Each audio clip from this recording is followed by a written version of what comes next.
ናፍቆት ጥሪ የፍቅር መልእክት። እነሆ የታላቁ የዘቢሞላ መውሊድ ዝግጅት ተጠናቆ መንፈሳዊ ጥሪን ያቀርባል። የኢሽቅ መንደር ዘቢሞላ የነቢዩ ሰለላሁ ዐለይሂ ወሰለም የፍቅር ማዕከል ሆና ሁላችሁንም ትጠብቃለች።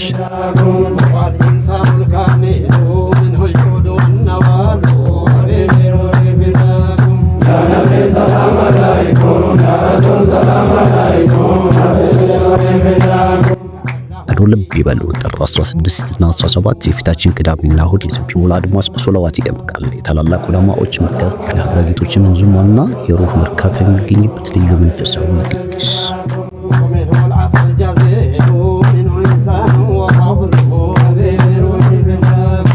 ከቤታው ከድር የሚፈልቀው ያ የዘቢሞላ ሀድራ ድምፅ ልቦችን ወደ መዲና የሚያገናኝበት፣ ነፍስ በሶላቱ የምትታደስበት ልዩ ጊዜ። እርሱም በዚህ በረከት ተካፋይ የሆኑ ቅዳሜና እሁድ ቀጠሯችን ዘቢሞላ።